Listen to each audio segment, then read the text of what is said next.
É notória, é clara a presença do Espírito Santo no nosso meio nessa noite.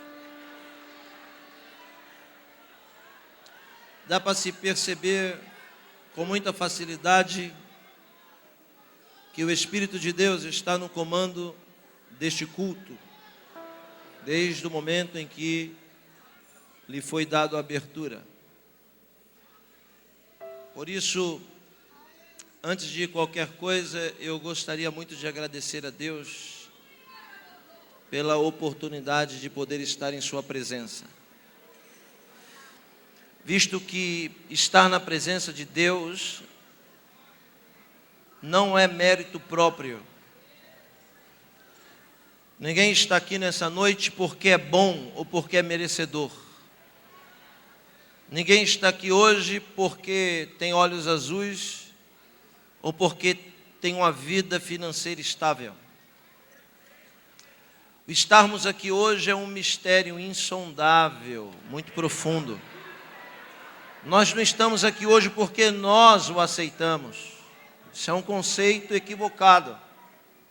Nós estamos aqui porque a Bíblia diz que não foste nós que escolhemos a Ele, mas foi Ele que escolheu a nós. Nós não somos melhores do que aqueles que estão nos becos, nas sarjetas dessa cidade. Nós não somos melhores do que aqueles que estão nos leitos de hospitais ou encarcerados. Mas nós estamos aqui por causa deste mistério de sermos escolhidos por Ele. Por isso, senhoras e senhores, devemos ser intensos na oportunidade que temos. Porque, como eu disse ontem, não sabemos se teremos outra oportunidade amanhã. Se a gente viver cada dia por vez, e se hoje nós vivermos este culto como se fosse o último da nossa vida, com certeza a qualidade dele será muito melhor. Por isso eu sinto nos meus ombros a incumbência, o peso da responsabilidade de falar para pessoas tão importantes como vocês. E falar de Deus é um desafio para os mortais, porque Deus é alguém que não se explica. Deus não é propriedade de religiões. Deus não é resultado de filosofia ou de conceitos humanos. Deus é um mistério. Mas mesmo assim podemos falar de Deus quando falamos da sua ação no nosso meio. Por isso, a Bíblia descreve várias experiências dos homens com este Deus, que só saberemos de fato como Ele é, na sua totalidade, quando estivermos face a face com Ele. Por isso, pela sua misericórdia, e sinto a presença dEle aqui, eu quero fazer menção da palavra de Deus. Ontem tivemos um momento oportuno aqui, foi muito bom. E eu queria perguntar, quem não estava aqui ontem, por gentileza levante a sua mão. Muita gente, não é? Eu, quando saí deste altar ontem, saí determinado no meu coração de falar sobre a segunda esquina. Mas quando cheguei aqui, eu estava conversando agora há pouco com o nosso presidente, com o pastor Zé Pedro, eu estava falando com ele, dizendo como a presença de Deus aqui é tão forte. Porque o homem faz planos, mas a palavra certa ela vem da boca de Deus. É uma fermentação na alma humana, na centelha divina que sentimos aqui. Por isso, senhoras e senhores, o Espírito de Deus induziu a minha alma a falar outra mensagem em vez da outra esquina. Mesmo assim, não vai ser diferente do que Deus fez ontem aqui. Amém? Vamos abrir a Bíblia no livro do Salmo. Cumprimentando a todos os amigos pastores presentes. Deus abençoe a vida de cada um de vocês. Do nosso deputado, doutor Harold, Deus abençoe. Do pastor Antônio Chagas, que está ali no cantinho escondido. Do meu amigo, pastor André e sua esposa. Deus abençoe vocês, em nome de Jesus. Glória a Deus. O livro do Salmo, que não tem capítulo, mas é número, 51.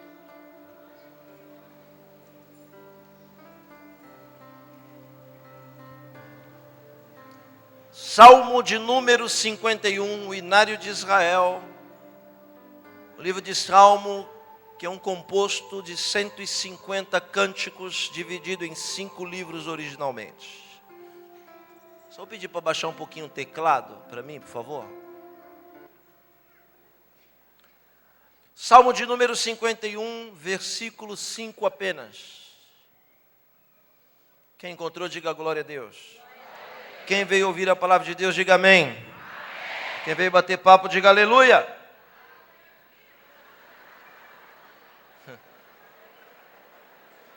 Como tem gente sincera aqui hoje, hein, irmãos? Sinceridade é coisa boa, Deus gosta. Deus só não gosta de falta de atenção. Salmo 51, verso 5 diz: em pecado fui gerado, vírgula, e em pecado concebeu-me minha mãe. Só isso, olhos fechados. Bendito és tu, eterno nosso Deus, Rei de todo o universo, sua palavra dura para sempre. Bendito seja o seu nome, o seu reino jamais terá fim. Fale conosco nessa noite de forma clara, concisa e poderosa. Fala não o que nós queremos ouvir, mas fala o que nós precisamos ouvir. Que ninguém saia daqui da mesma maneira que entrou, que saímos daqui diferentes, melhores. Por isso exorta, ensina e edifica. Cremos que a tua palavra é a verdade, por isso nos prostramos, nos abrimos, nos desarmamos e reverenciamos a tua voz aqui nessa noite, por isso fala conosco. É o que nós te pedimos em nome de Jesus. Amém. O autor do escrito que acabamos de mencionar é sem dúvida um dos maiores heróis da história bíblica. Davi foi um grande conquistador, um grande monarca. Davi foi um grande rei, um grande político. Davi foi um grande adorador. Porém, a fama de salmista transcende todas as suas outras qualidades. Davi é conhecido e reconhecido em todas as partes do mundo como salmista. Isso é que ficou marcado na sua pessoa. Como muita gente de forma equivocada acha que Davi é autor de todos os salmos. Isso não é verdade, porque os salmos têm vários autores diferentes. Desde grandes ícones como Davi, Moisés, como Salomão, como Asaf e até anônimos, desconhecidos e pessoas comuns. De tantos salmos que Davi escreve, eu gostaria nessa noite de destacar 2. O mais famoso de todos, que foi mencionado na abertura do culto. Por isso me apeguei no texto que vou pregar. O Salmo de número 23, que diz: Adonai roi lo ersar, binyodeshi yarbitzeni, alme menohot yanachleni, nashi yeshovev yanchem, vemagelet seder leman shemo, lo yirayha ki ata imadi, shivtecha umishantecha yamad elchamun, nechanoi nefanai shulchan, נגד שורחי בשתן וסמי הוסי כוסי רוויח טוב החסד עדפון כל ים חיי בשע בביתי אדוני לאורך ימים. Salmo 23 que diz: o Senhor é meu pastor e Ele não me falta. A tradução diz nada, e nada é horizonte, é mundo. Mas quando ele escreve o 23, ele diz: o Senhor é meu pastor. E na vertical ele diz: e Ele não me falta. O Salmo 23 foi escrito por Davi no ápice da sua vida, no topo. não tinha mais espaço para subir tanto, para crescer tanto, quando no dia que ele escreve essa expressão poética maravilhosa. O Salmo 23, senhoras e senhores, é o texto bíblico mais conhecido e traduzido do mundo. Mais do que João 3,16, ícone dos cristãos. Mais do que Êxodo capítulo 20, ícone dos judeus. Muito mais do que qualquer outro texto da Bíblia. O Senhor é meu pastor e Ele não me falta, é o texto mais conhecido e traduzido de toda a história. Mais conhecido do que o nome Jesus. Se você pega um táxi aí na cidade, você vai ver que no retrovisor vai ter um monte de fitinha. Você vai ver que no painel vai ter um monte de santinho. O motorista vai estar com a chupeta do diabo desse tamanho na boca. Mas lá no painel vai ter um adesivo escrito: o Senhor é meu pastor e nada me faltará. Transcende a religião. Transcende as culturas. Davi escreveu o 23 no ápice da sua glória. Por isso, esse é o texto mais conhecido de sua autoria. Por outro lado, o texto que acabamos de ler é o segundo salmo mais citado do grande rei. O texto que acabamos de mencionar é o segundo salmo mais conhecido da história de Davi. E em contrapartida ao 23, quando o salmo escreve o 51, ele está no mais profundo abismo da sua história. O 23 ele escreve no topo, mas o 51 ele escreve na lona. Quando Davi escreve o 51, senhoras e senhores, ele é um homem condenado à morte. Havia cometido um crime hediondo duplamente qualificado, descrito pela Torá Sagrada. Por isso, a pena que deveria lhe ser aplicada, deveria ser a pena capital, morte. E é bem claro, por apedrejamento. Não só porque cometeu o equívoco do adultério, muito mais por isso, havia cometido e planejado um homicídio. De forma horrível, Davi começa a se despedir da sua trajetória na terra, fazendo o que ele mais bem fez em toda a sua vida, letras de louvores a Deus. Quando ele escreve o 51, ele ainda é um homem condenado até o verso 4.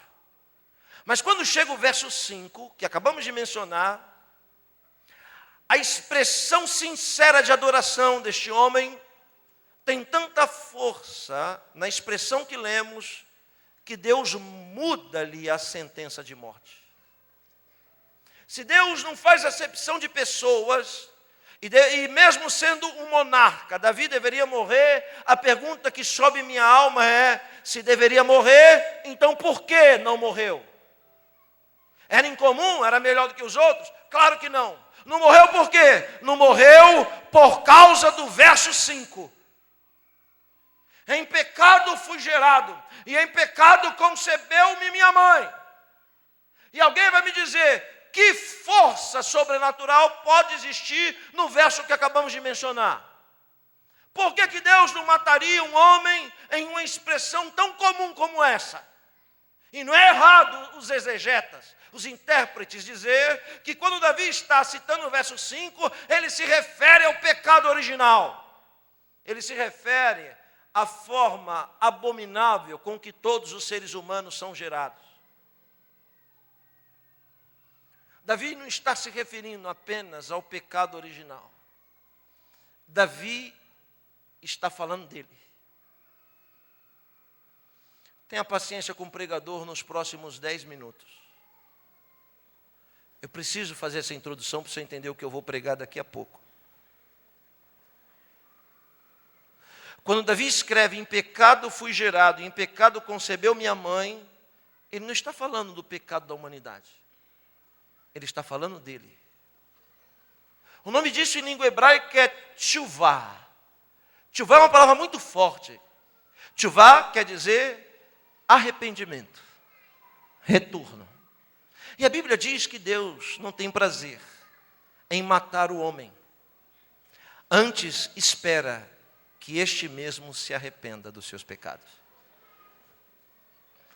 Deus não matou Davi, porque Davi expressa o maior segredo da sua vida, no verso 5. Quando ele diz, em pecado fui gerado, em pecado concebeu-me a minha mãe, ele está dizendo de que maneira veio ao mundo.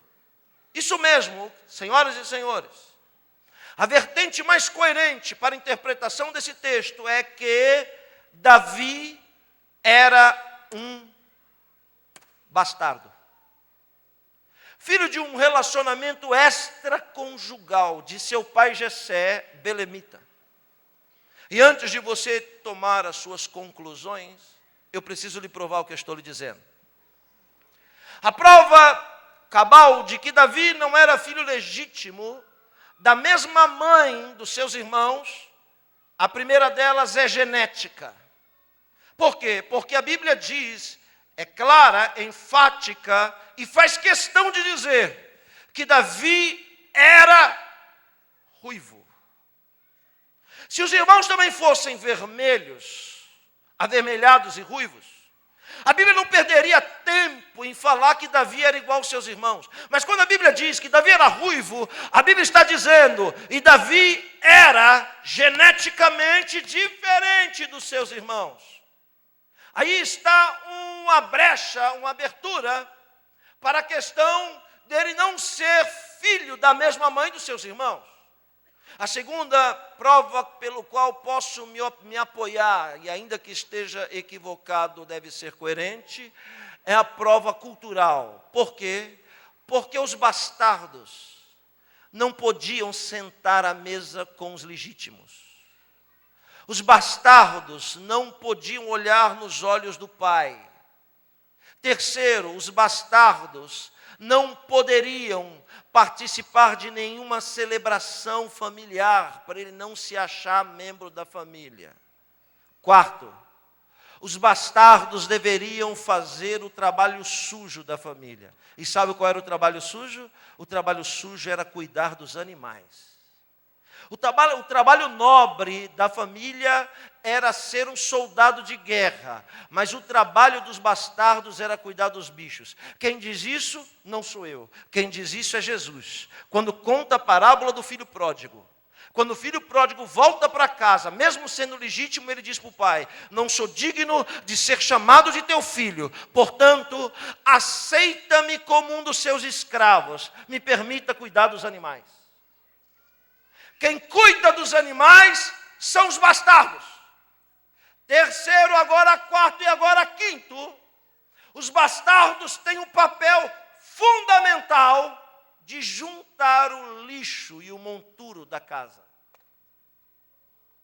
Então, quando Davi escreve no Salmo, Deus me tirou do monturo, aleluia, e me fez assentar entre os príncipes, ele não está apenas poetizando, muito mais do que isso, ele está falando da sua própria experiência que teve com Deus, de que Deus é capaz de tirar alguém da sarjeta e colocar ele assentado entre os príncipes. Quantos acreditam nisso aqui nessa noite? Pode dar um glória. Cuidar dos animais era trabalho de bastardo. E não é à toa também que em uma das suas expressões ele disse, Deus me tirou de trás das malhadas. Como a maioria dos leitores da Bíblia apenas leem e não meditam, acha que é só bela poesia. Mas só bela poesia não tem poder de movimentar o coração de Deus. Mas aquilo que você vive com intensidade tem poder de movimentar o coração de Deus. Davi era um menino que não poderia ter a sandália da dinastia da sua família. Veja, é certo de que a mãe de Davi não deveria ser uma judia. Deveria ser alguém da linhagem dos moabitas. Porque nas suas genealogias não aparece o nome da mãe. E judaicamente falando, só é judeu quem é filho de mãe judia. Jesus tem duas genealogias, uma vem por José, outra vem por Maria, para provar de que ele não é só o Messias encarnado, mas que também ele era o Filho de Deus, e não de José. Aleluia. Na de Davi, você vai encontrar na sua genealogia duas pessoas profundamente vinculadas aos moabitas. Profundamente vinculadas aos moabitas. Um é o nome de um homem e o outro é o nome de uma mulher. A mulher chama-se Ruth e o marido de Ruth é Boaz. Quando Jessé é condenado pelo seu pecado, ele deve ser açoitado, porque o crime de adultério que ele comete desqualifica. Em outra oportunidade eu vou dizer por que não morreu. Mas diz a lei, no livro do Deuteronômio, que se o filho do pecado for um menino, ficará o opróbrio para sempre com o pai, se for uma menina com a mãe. Ainda sendo açoitado no tronco do pelouro, com 39 chibatadas no máximo, certamente Jessé orou a Deus, dizendo: Deus, permita que este filho do erro não seja um homem, mas seja uma menina. Mas aí a Bíblia diz que o que nasce não é uma menina, mas é um menino. E Davi passou a ser a maior tragédia de Jessé. Aleluia. Mas o Deus que está aqui nessa noite, que está sondando os nossos corações, é especialista em transformar tragédias em grandes bênçãos e vitórias. Se não fosse Davi a maior tragédia de Jessé, nunca ninguém aqui ia saber quem era Jessé. Nunca ninguém ia imaginar quem era Jessé, e o nome dele nunca seria eternizado pelo livro sagrado. Mas foi por causa da sua tragédia que Deus reverteu em grande bênção. Uma mão levantada só para receber e ajudar o pregador. Deus vai reverter tragédias da sua vida, aleluia, em motivos de glorificação e de triunfo do nome do Senhor na sua história. É só aqueles que acreditam é que podem abrir a boca e dar um glória a Deus. Já que os bastardos não podiam ter as sandálias, deveriam morar no fundo da casa, também não poderiam participar dos banquetes que a família comia. Como é que um bastardo se alimentava? Todos os oficiais comiam. Quando saíam da cozinha, então o bastardo vinha e comia o que restava. As migalhas que restava da mesa era o alimento dele, e o que restava dele era o monturo que ele retirava e limpava a mesa onde todos se alimentavam. Davi, redobre sua atenção. Davi teve 2 grandes sonhos quando era menino. O primeiro sonho de Davi era um sonho de consumo. Eu posso fazer uma pergunta para você? Hã? Tem alguém aí? Posso fazer uma pergunta para você? Quantos aqui têm sonhos de consumo? Levante a mão. Tem gente que não tem, hein? Vai saber, né, irmãos? Quem aqui tem sonhos de consumo? Levante a mão. Se formos sinceros, todos nós levantaremos as mãos. E as duas. Qual era o sonho de consumo de Davi? Menino, redobre sua atenção. O sonho de consumo de Davi era comer queijo. Tão comum e fácil hoje, mas naqueles dias comer queijo era uma honra. Só os originais, os oficiais, os legítimos é que podiam comer.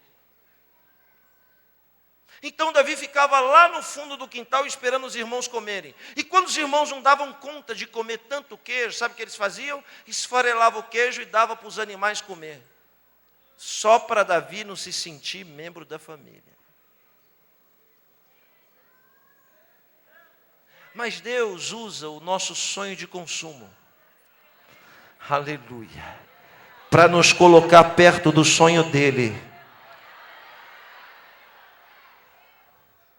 Sabe qual que era a maior missão daquele menino que nem imaginaria do plano de Deus na vida dele? É semelhante a você. A maior alegria daquele menino, pastor, era quando o pai dele ia até a porta dos fundos, virava de costa para ele e gritava: Davi! E o menino franzino, ruivo, mal vestido, sujo de pele de animal, vinha até a porta, doutor Harold, e de cabeça baixa dizia para o pai: sim, sim, sim, senhor. O pai gritava: pega esse cesto de queijo e vai levar para os teus irmãos lá no campo de batalha. Menino franzino dizia: sim, senhor. Se abaixava, pegava aquele cesto pesado de queijo, e é claro que eu estou conjecturando. Ele coloca aquele cesto pesado de queijo nos ombros e vai. Deserto, território árido, semiárido, pedra, pedregal, terra seca, calor. Ele carregava o seu maior sonho de consumo sobre os seus ombros. E aquela trajetória de quase 2 milhas, eu estive lá e vi. Era a viagem mais longa que o menino fazia.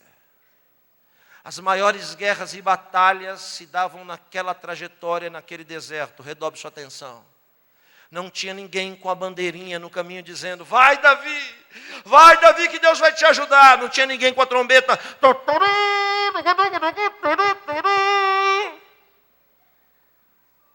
Não tinha nenhuma palavra de apoio para o menino. Mas existia um ser covarde que certamente o esperava todo dia naquele caminho. Alguém que se aproveita das nossas fraquezas e da nossa vulnerabilidade para tentar nos derrotar.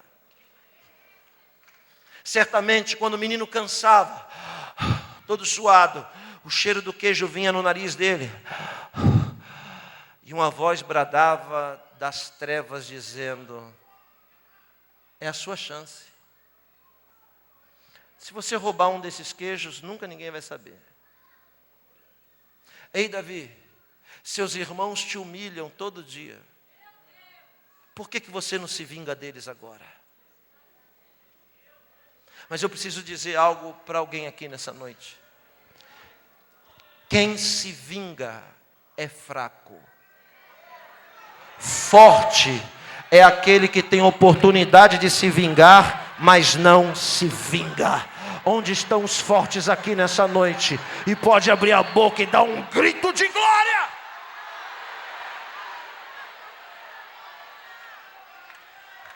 Deus acompanhou o menino durante anos naquela trajetória. E o inimigo estava lá, covarde, bombardeando, dizendo: faz agora, não tem ninguém vendo.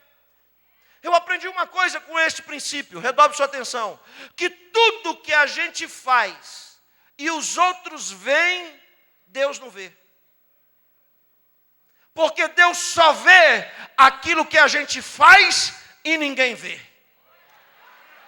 Por isso que Jesus diz: se alguém dá uma oferta, a outra mão não pode saber o que deu, senão já recebeu o galardão. Se alguém quiser orar e ter resposta imediata de Deus, ora em secreto no seu quarto e Deus vai ouvir o seu clamor.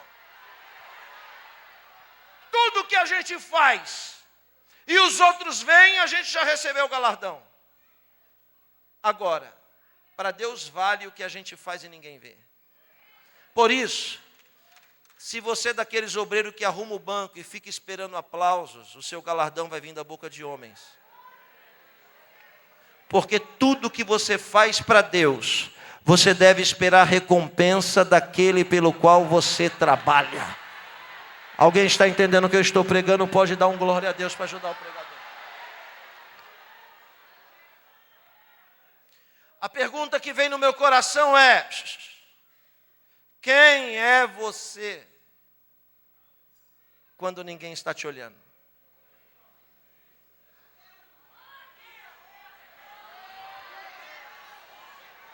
Você é a mesma mulher que levanta a mão, pula e grita aqui? Você é o mesmo varão impetuoso quando está sozinho?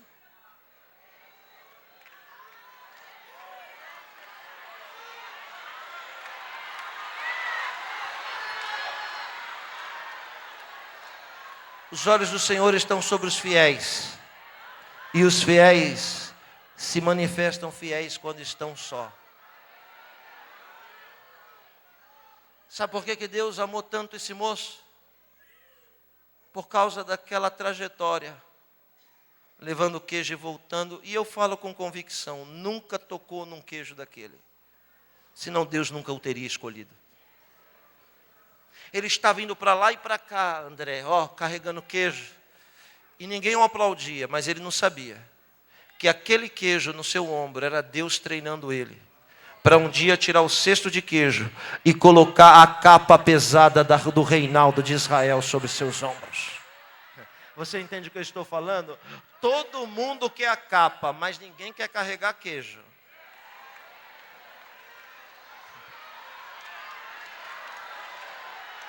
Todo mundo quer a honra, todo mundo quer a glória, mas carregar queijo ninguém quer.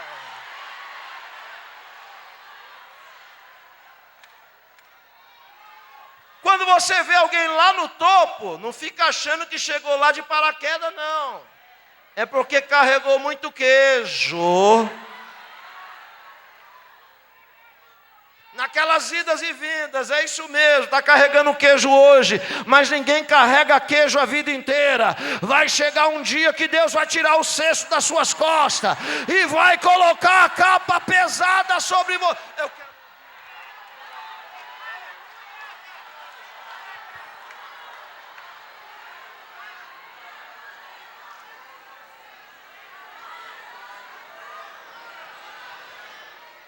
Lembra? Lembra quantos desertos você já atravessou para chegar aqui onde você está? Você lembra quanto queijo você já carregou para os outros para estar onde você está?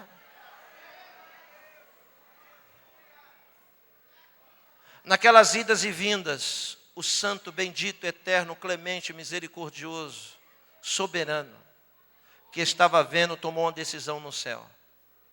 Encontrei o que eu precisava. O que Deus faz? Passa um rádio para Samuel. Samuel na escuta.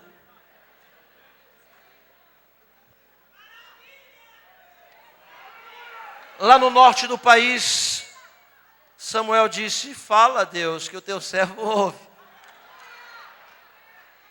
Deus disse: eu já encontrei o que eu precisava para honrar o meu povo Israel. Eu encontrei o rei que eu procuro.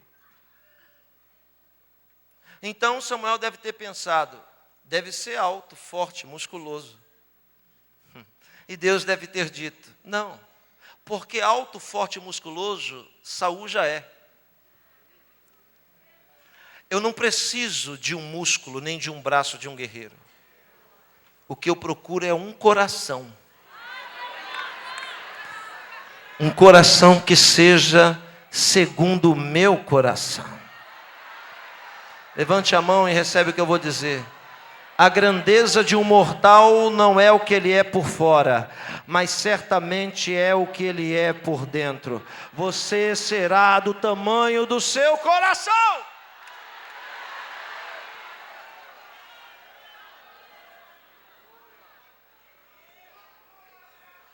Então, Samuel, o coração que eu procuro, eu encontrei. Samuel deve ter dito, que bom. Porque Samuel está no extremo norte do país. E Davi está no sul. E Deus diz, então agora anota o endereço. E vai lá ungir ele. Pode passar o endereço? Pode. Tribo de Judá. Samuel deve ter murmurado, dito, mas Judá é a maior de todas. É o Amazonas de Israel. A tribo é muito grande, Deus. Como é que eu vou descer? E além de ser grande, é longe, é lá no outro extremo. Como é que eu vou achar? Deus diz, continua anotando. Quando você chegar na tribo de Judá, você vai procurar uma cidade chamada Beit Halem. Beit Halem quer dizer casa do pão. Eu dito, que nome estranho de cidade. Tá bom, está anotado. E quando eu chegar em Beit Halem, aí Deus diz, quando chegar em Beit Halem, você vai procurar a casa de um homem. Anota o nome dele aí. Jessé. Samuel deve ter dado risada e dito, mas que nome brega, Jessé. Tá, e quando eu chegar na casa de Jessé, Deus diz, lá na casa de Jessé, está o coração que eu encontrei. Vai lá, porque eu o escolhi dentre todos os seus irmãos. Estou explicando o 5º versículo do Salmo de número 51. Quando Samuel deu o primeiro passo para ir, Deus brada do céu e diz, profeta, mensageiro, vai de mão vazia? Você se esqueceu que eu, o Senhor, nunca tiro um mensageiro de um lado para levar para o outro, para ele chegar lá de mãos vazias? Eu não sei se você entendeu o que eu disse. Eu vou lhe explicar. Toda vez que Deus tira um mensageiro de um lugar e traz para cá, pode acreditar que para cá ele não veio tirar férias e não veio passear. Todo mensageiro que Deus envia sempre vai trazer algo da parte de Deus para colocar sobre a sua vida. Aí ele diz, então é para me levar o quê? Deus diz, 2 coisas. Pega o chofar. No caso não é o chofaró, o chofarim, o chifre pequeno. E coloca dentro do chifre azeite. É profético isso. Por quê? Porque o chifre quer dizer força. E o azeite quer dizer unção. O que é unção? Unção não é dom. Por quê? Porque dom Deus dá para quem também não é salvo. Dom Deus dá para qualquer um. É a Bíblia que diz que muitos vão chegar e dizer, em teu nome expulsamos demônio. Dom. Em teu nome curamos enfermo. Dom. Em teu nome falamos em outra língua. Dom. Mas Jesus vai dizer, mas mesmo cheio de dom, não vos conheço.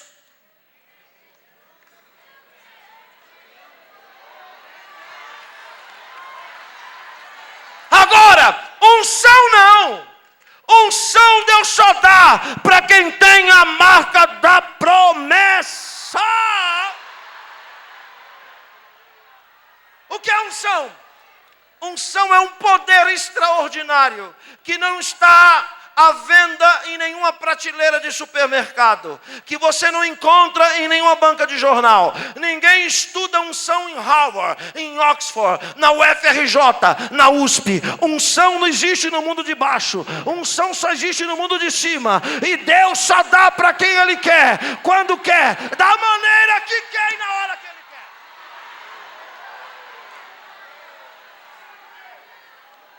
Unção só serve para 3 coisas, senhoras e senhores.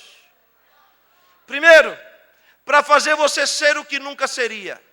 Segundo, para fazer você ter o que nunca teria. E terceiro, para fazer você chegar onde nunca você chegaria.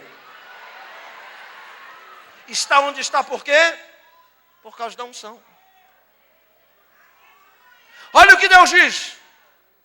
Coloca capacidade no chifre. E o chifre é força. Então olhe para mim. Redobre sua atenção. Mesmo sem internet, microfone, televisão e rádio, Deus precisava soprar o nome de Davi no mundo conhecido inteiro. E como é que Deus ia fazer isso? Colocando Golias no caminho dele. Só você entendeu, André? Existe uma explicação quando um Golias aparece na nossa vida.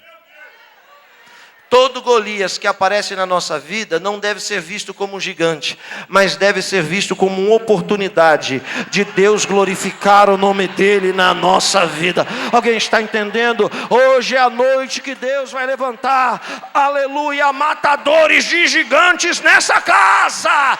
Matadores de gigantes.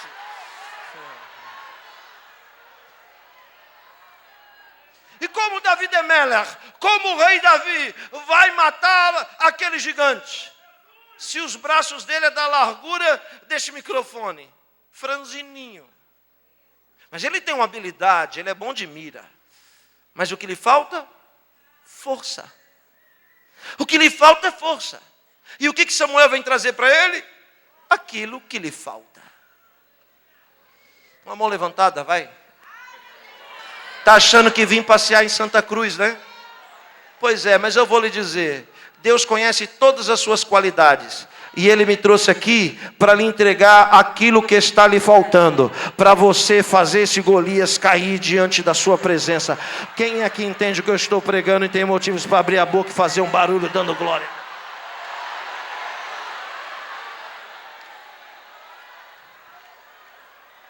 Olhe para quem está perto de você e diga o que estava te faltando.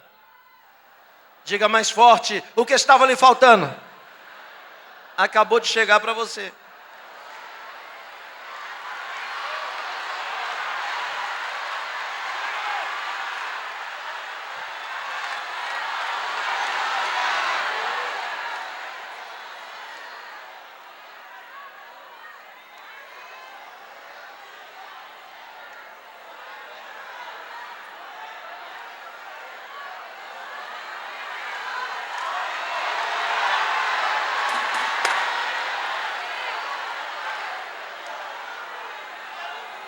Sansão é um herói lendário, ícone da força. Força é diferente de poder. Quem tem poder não precisa usar força. Força até o boi tem, só que ele não sabe. Por sua vez, Sansão é ícone da força. E todo mundo acha que Sansão era musculoso, halterofilista, Arnold Schwarzenegger.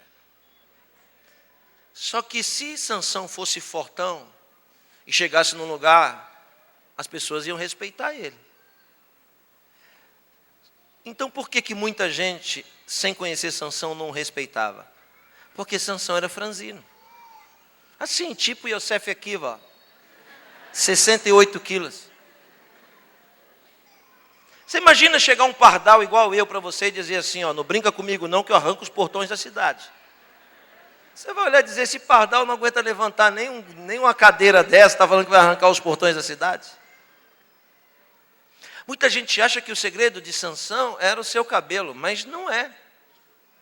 O segredo de Sansão eram 7 tranças de cabelo, mas o segredo era a trança. 7 tranças na sua cabeça, semelhante a um candelabro, com as 7 hastes derramando azeite e unção e poder 24 horas sobre a sua cabeça. Por isso que a Bíblia diz, o que não pode faltar é óleo na sua cabeça. Se está fraco e debilitado na fé, é porque está faltando óleo. E se alguém um dia cortou as suas tranças, não tem problema. As moendas da vida vão fazer o seu cabelo crescer de novo. Esse aleluia poderia ser melhor. Aleluia, os cabelos vão crescer de novo. Samuel enche o chifre de azeite e veja a frase, ele está no norte, Deus mandando para o sul. Deus diz, enche o chifre de azeite e vai. Vai. Não. E vem. Se Deus disse e vem, é porque Deus já estava lá esperando Samuel. Samuel desce atravessando o país inteiro. O país se mobiliza, achando que é uma guerra. E ele vem descendo. Quando ele chega na tribo de Judá, ele vai para Beit-Halem. Quando chega em Beit-Halem, ele vai direto na casa de Jessé. E ele bate na porta de Jessé. Jessé devia estar assistindo, vale a pena ver de novo. Com as pernas para cima, pensando na morte da bezerra. Sabe por que eu digo isso? Porque as grandes vitórias que Deus nos dá, elas sempre vêm de surpresa. Tem uma mão levantada para receber, porque eu estou sentindo isso. Algo muito grande da parte de Deus vai chegar para alguém nos próximos dias, e é assim que o Senhor teu Deus te diz: se prepara, não fica desapercebido, presta atenção, porque é grande o que está chegando, e vai bater na sua porta, e vai vir na tua mão, e virá na sua direção. Alguém acredita no que eu estou pregando aqui? Está sentindo isso?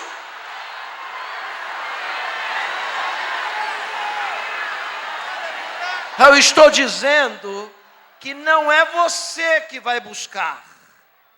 Eu estou dizendo que vai vir na sua mão.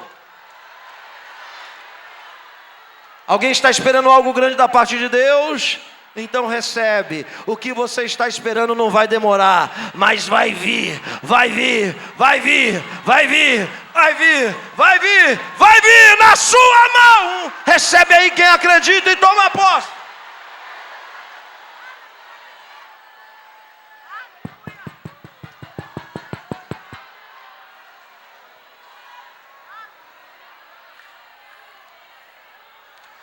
Os escravos, os serviçais de dentro, se levantam para abrir a porta para ver quem é. Quando abre a porta, os 3 poderes estão lá, em uma pessoa: o executivo, o legislativo e o judiciário. Porque estamos falando de alguém que tem características messiânicas. É profeta, é juiz e é sacerdote. Os 3 poderes do país batem na porta de Jessé. Imagina a cara dos meninos. Voltaram correndo e disseram: Jessé, levanta da rede, vai pôr uma camisa, desliga essa televisão.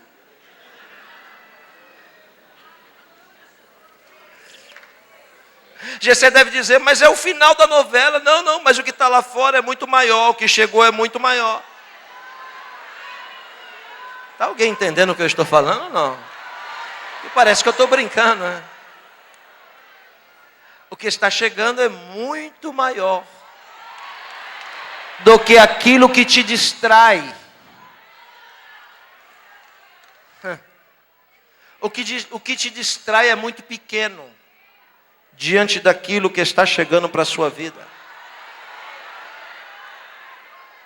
Quem é? É Samuel. Manda entrar. Samuel entra com a chifre cheio de azeite, transbordando. E então como é que se recebe um estadista de tamanha graduação? É simples. É feito um corbã. É um sacrifício de um cordeiro e ele deve ser assado por inteiro. A lâmina que vai cortar a coxa do animal é uma lâmina de moer. Ela é usada apenas uma vez. Ela é kosher, ela não pode ser repetidamente usada porque o fato é único. A coxa do animal, o traseiro, é dado para a pessoa que vai ser honrada e sentar na cabeceira. Por que a coxa é sinal de honra? Porque a coxa é sinal de honra e de pacto e de aliança. Quando Abraão manda Eliezer buscar uma esposa para o seu filho, o juramento é feito na coxa, debaixo da coxa. Quando Saul é ungido rei de Israel, o que ele come? Ele é honrado e a primeira coisa que ele come é a coxa do animal. Porque a coxa é sinal de honra, é sinal de exaltação, aleluia, é sinal de aliança inquebrável. Veja Jesus hoje glorificado, nada escrito na testa, nada escrito na mão, nada escrito nas costas, mas na coxa está escrito Rei dos Reis e Senhor dos Senhores, porque é pacto e aliança inquebrável, é honra e é exaltação.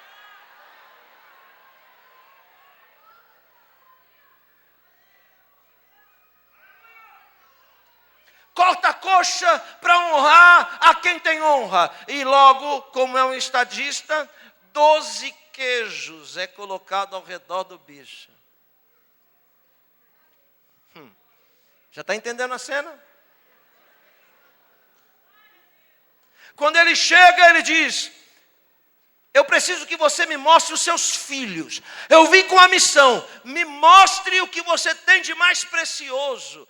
Grave essa frase no seu espírito. É a interpretação do texto, quando ele diz, me mostre os seus filhos. Nada para um pai e uma mãe é mais precioso que os filhos. Então, quando o Samuel chega, ele quer ver o que ele tem de mais precioso. Vai ser assim, quando você chegar diante daquele que tem olhos de fogo. Ele quer ver o que de mais precioso você fez. Se for de palha, de madeira, ou se for precioso, que suporta fogo. Só o que é precioso suporta fogo. Quem quer que eu pare, diga amém. Quem quer que eu continue, diga glória a Deus. Olhe para mim. Meus filhos, o assistente de dentro. Jessé escreve uma carta e eu estou pregando paralelamente à história. Ele escreve uma carta, preste atenção aqui, enrola a carta e manda para quem levar a carta para os irmãos? O serviçal que leva queijo. Alguém chega e diz, vai lá chamar os teus irmãos. Eu estou dizendo que Davi sonhava quando ia levar queijo. Ficava perto do sonho de Deus, sabe por quê? Porque quando ele entregava queijo para os irmãos tinham vergonha dele, batiam o pé e dizia, vai embora rapaz, some daqui, mete o pé. E Davi devia se esconder atrás de uma moita e ficar olhando a guerra, o relinchar dos cavalos, o barulho das espadas em treinamento, os escudos sendo forjados. E ele deveria olhar a guerra e ficar sonhando, dizendo, ai quem me dera, eu só queria ser um guerreiro de Israel, um soldado raso de Israel. Davi deveria sonhar quando ia levar queijo e deveria dizer, eu queria tanto ser um ajudante de guerreiro. Mas quando ele sonhava, o diabo devia aparecer e dizer, você nunca vai ser guerreiro. Porque você é bastardo. Você não pode lutar por um país que você não pertence. Você não é dessa pátria, Davi. Você nasceu em Moabe. Você não é, tua mãe não é judia. Não tem direito de você ser. Aleluia. E eu vou lhe dizer, é verdade, Davi nunca foi um soldado de Israel, mas foi general.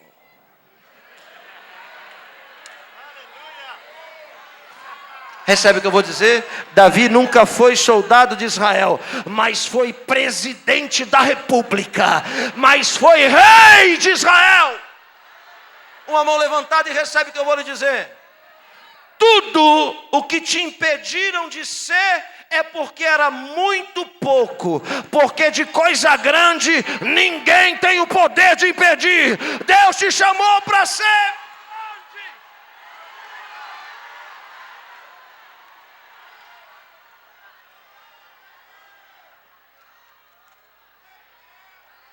Fica reclamando porque te impediram aqui e ali, ei, isso é pequeno demais.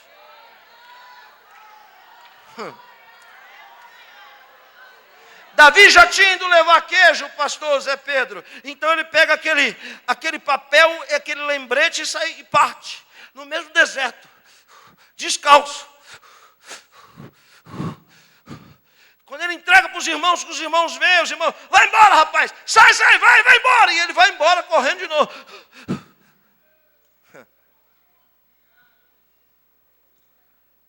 Os irmãos veem e dizem, Samuel, em casa a gente precisa ir embora. Papai está chamando. Ele quer nos ver. Nós somos os filhos. Montam nos seus cavalos de guerra. E no deserto. O menino correndo. E é cultural. Quando alguém se encontra com um bastardo, tem o dever de amaldiçoar. O menino vai correndo pelo deserto e os irmãos todos passam. São 7, Davi é 8. E outra diz que ele é sétimo de 7, mas em outra diz que é 8. E é certo que seja o 8º, porque era contado à parte. Então o primeiro passa e o amaldiçoa, xinga, cospe na cabeça. Bota o cavalo na frente e joga poeira na cara. Vem o segundo, mesmo ritual. Cospe, bota o cavalo na frente e poeira na cara. O 7. Agora, quando Davi chega em casa, todos os 7 tinham chegado primeiro. Só que a Bíblia diz que os primeiros serão os últimos. e os últimos serão os primeiros.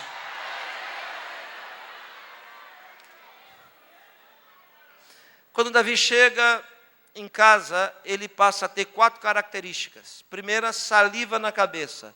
Segunda, poeira no rosto. Terceira, lágrima nos olhos. Quarta, sangue nos pés.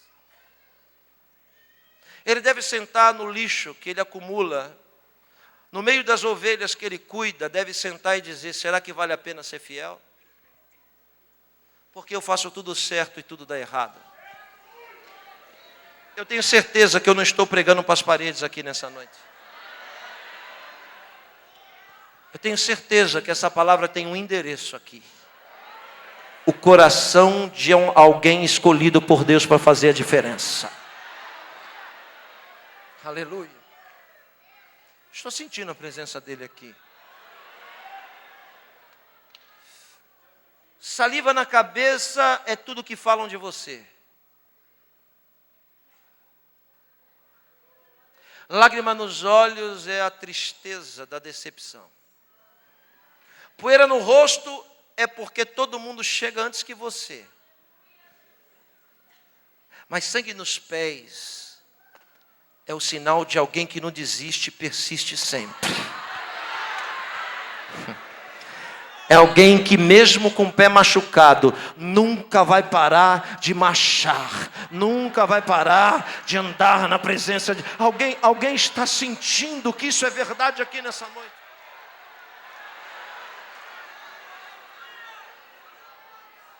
Dentro de casa, no meio às honrarias.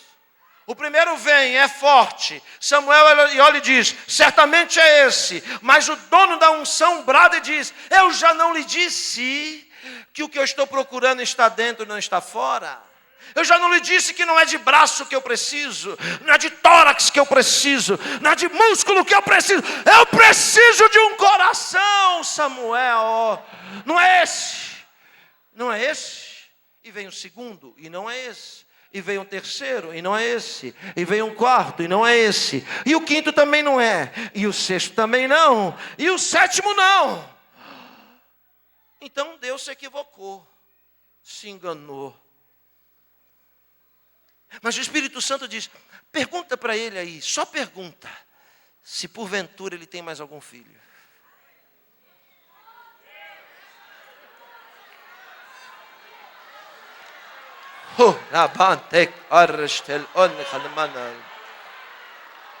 Agora o diálogo será codificado. Redobre sua atenção. Samuel se aproxima dele e diz: porventura você tem mais algum filho? E ele sabe que para profeta não se mente.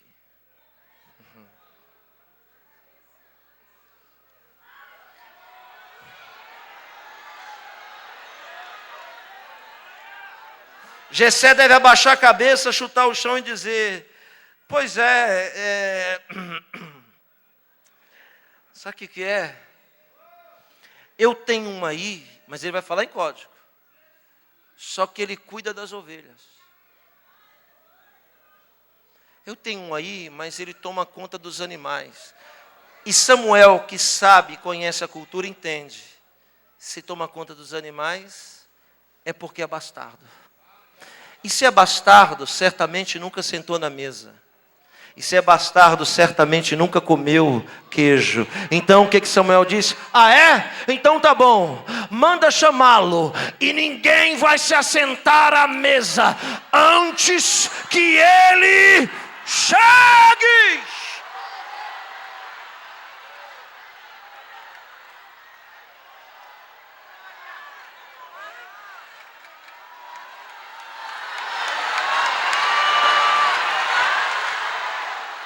Podem chegar antes que você, mas vão ter que te esperar para sentar na mesa.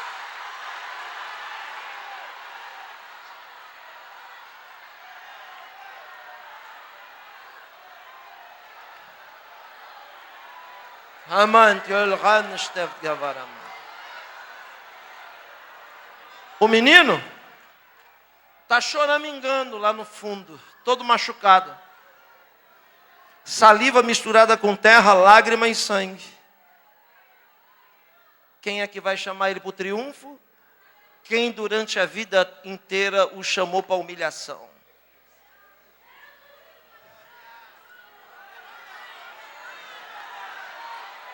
Estou vendo nos olhos de vocês.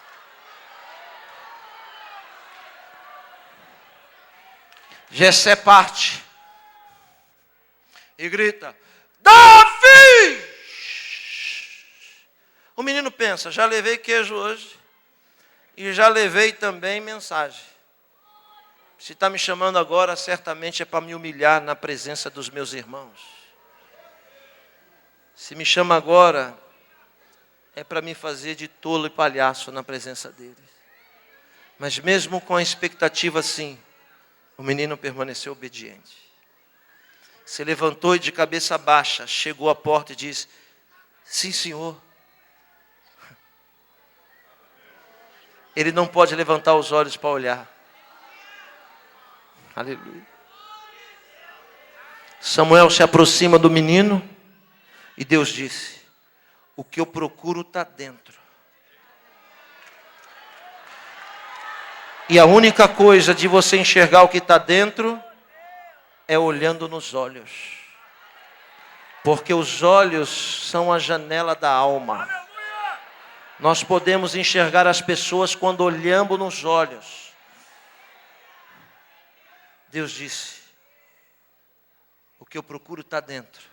Ele se aproxima do menino de cabeça baixa e trêmulo, cheio de saliva, de terra, de lágrima e de sangue. Samuel põe a mão no queixo dele e levanta a cabeça.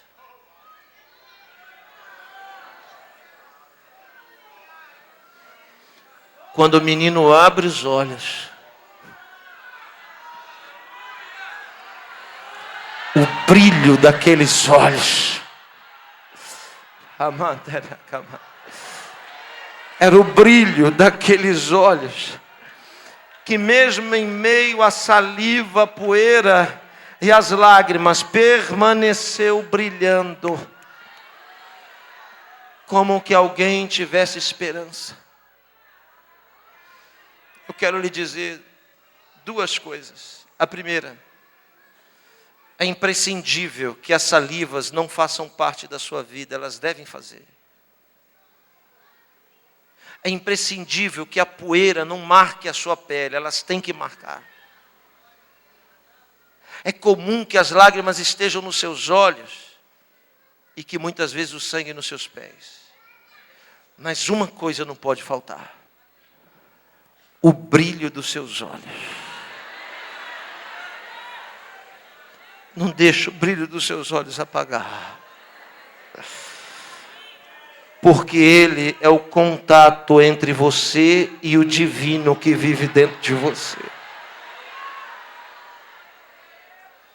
Quando ele levanta a cabeça do menino, o dono da unção diz: está vendo? Pode ungir ele. E quando ele derrama a unção, o bálsamo, arranca toda a saliva.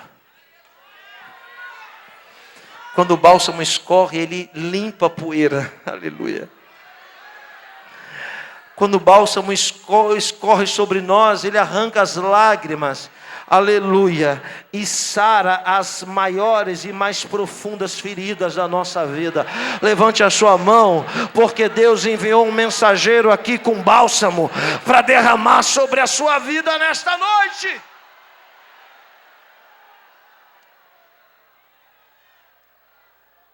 O menino que nunca tinha sentado na mesa, agora senta na cabeceira. O menino que nunca comia queijo, agora está comendo a coxa do carneiro e tem queijo à vontade. Davi passou a ser o mais venerado rei da história bíblica. É tanta promessa que Deus fez para ele que não deu tempo de cumprir tudo. Aí teve que cumprir um pouco delas em Salomão. Mas a vida de Davi não foi esse mar de rosa sempre. Se esqueceu dos 51, né? Davi se fortaleceu, se tornou grande. Ele tinha nascido para a guerra.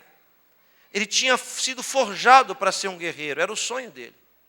Era a sua missão. Mas teve um dia, e eu vou explicar o 51 agora. Vou começar a mensagem agora. Estou brincando, calma, irmão, não precisa ir embora não. Vou terminar. Ele tem uma missão, uma incumbência, ser guerreiro, nasceu para isso. Só que um dia ele não quis ir para a guerra. Ele deve ter dito assim, eu vou tirar férias do ministério. Eu vou dar um tempo da igreja. Quer saber, eu vou lá na igreja, vou falar com o pastor presidente para ele me deixar um pouco de canto. Porque eu estou precisando descansar. Estou precisando curtir um pouco a minha vida. E quando alguém nega a missão pelo qual nasceu, ele passa a abrir portas que nunca deveriam ser abertas. O palácio de Davi tinha várias portas. E tinha uma que ele nunca deveria abrir, mas abriu porque negou a sua missão.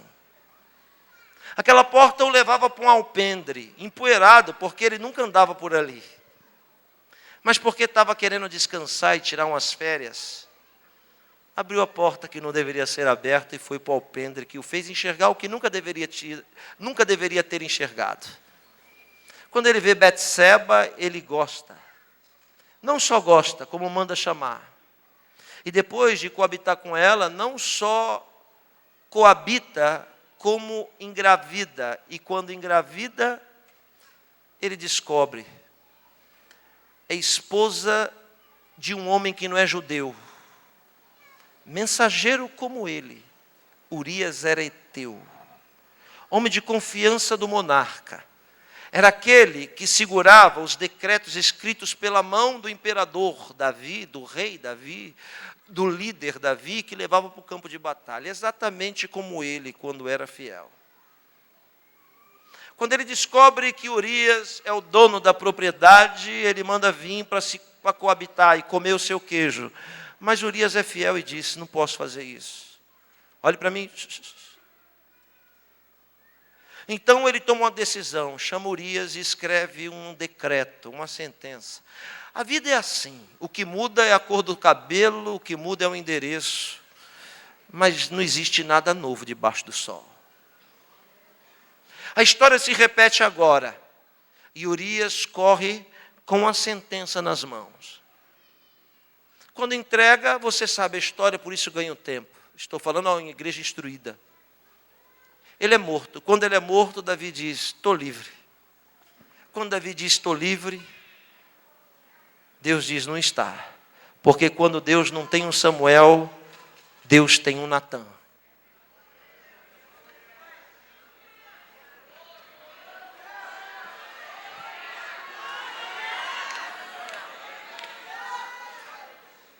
Natã chega e diz, posso lhe pregar uma mensagem? Claro. Um homem tem 100 e o outro tem 1. E o que tem 100 toma a única do outro. Davi diz, que cruel. Então ele pergunta, o que a gente vai fazer com ele? Vamos esquartejar. Vamos matar. Olhe para mim.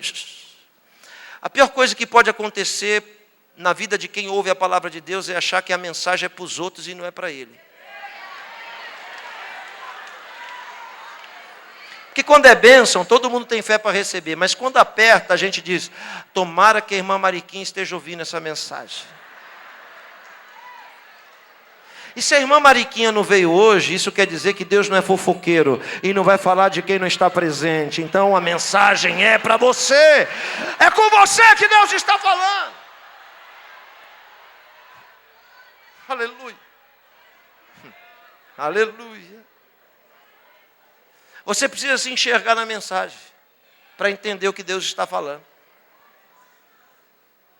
Então é o poder da revelação. Olha o poder da revelação. Ah, então a gente tem que esquartejar? Pois é, então eu vou lhe revelar. Este homem é você.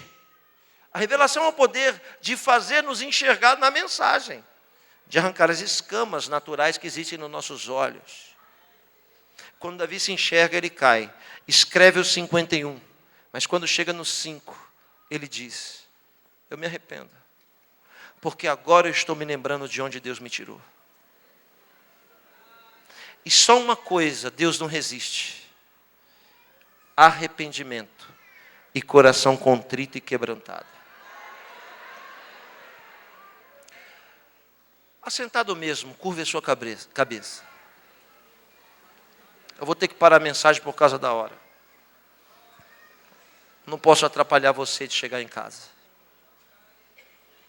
Mas feche os seus olhos e curve a sua cabeça. E simplesmente peça para o Espírito Santo te lembrar. Essa é a voz de Deus ao seu coração. É assim que o Senhor te diz: lembra-te de onde eu te tirei.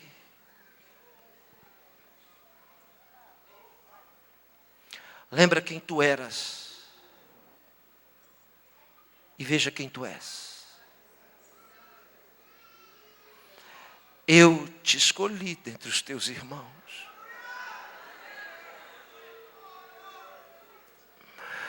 Quando até os da sua própria casa não acreditavam em você, eu acreditei. Foi eu mesmo que fui te buscar no monturo que você vivia.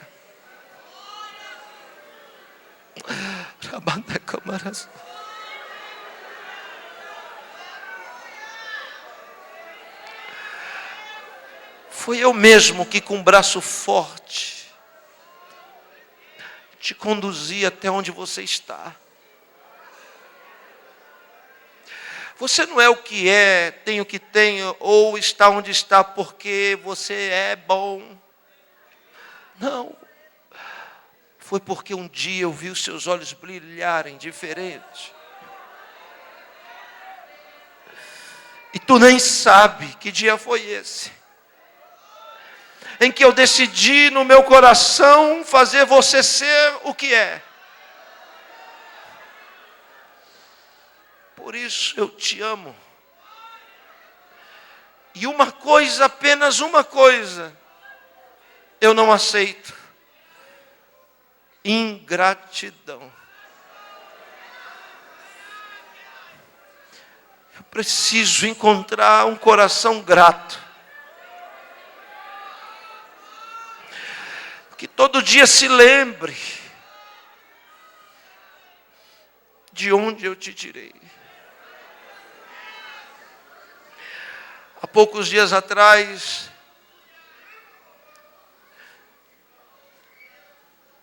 eu fui a uma igreja e um homem, um pastor, estava aleijado há 11 anos em uma cadeira de rodas. E Deus, com mão poderosa, fez aquele homem se levantar e andar de novo. Pastor Zé Pedro, quando ele ficou de pé, todo mundo se uniu e disse: vamos pegar essa cadeira e vamos pôr aqui no altar. Vamos pegar essa cadeira e vamos doar lá para fulano, para Beltrano, para Ciclano.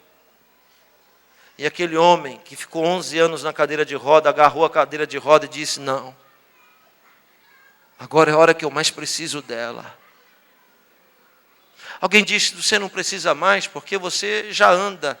Ele disse: não, agora eu preciso dela mais.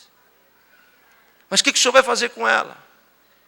Vou colocar na cabeceira da minha cama. Todo dia de manhã, quando eu colocar os pés no chão, eu vou olhar para ela e vou lembrar de onde Deus me tirou.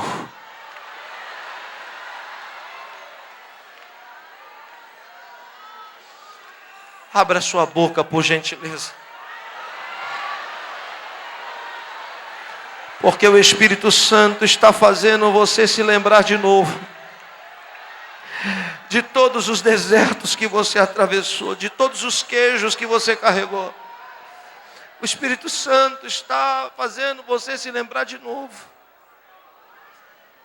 de onde você estava e onde você está, quem você era e quem você é. Fique de pé, vamos orar.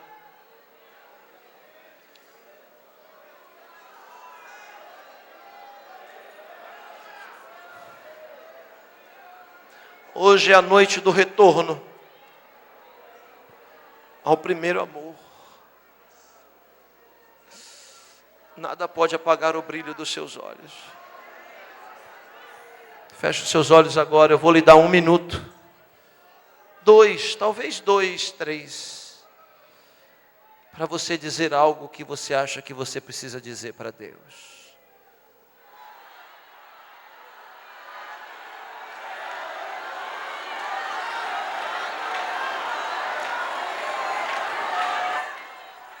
Rendemos graças, honras e louvores ao teu nome que é eterno, a eleição imutável, a escolha imbatível, aos guerreiros e guerreiras, pelas tragédias que o Senhor transforma em honra. Não nos deixe, Senhor Deus, ter um coração ingrato. Nos ensina, porque precisamos aprender. Obrigado porque nessa noite nos fizeste lembrar de onde nos tiraste. Obrigado pela cadeira de roda que a gente coloca na cabeceira da cama. Pelo espinho na carne que não nos deixa gloriar. Nos dá um coração contrito e quebrantado. E nos ensina, Senhor, que só o Senhor é Deus e que não existe outro além de Ti. Obrigado por cada vida tocada por essa palavra. Obrigado, Senhor Deus, por cada vida transformada. Assim eu oro e te agradeço em nome de Jesus. Amém. Posso só falar do material, pastora? Posso agora?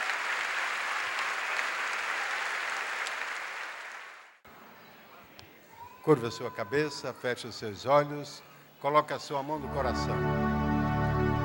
A graça do nosso Senhor e Salvador Jesus Cristo, o amor de Deus, nosso bondoso e eterno Pai, e a comunhão do Espírito Santo seja com todos fiéis, e não só hoje, mas para todos sempre.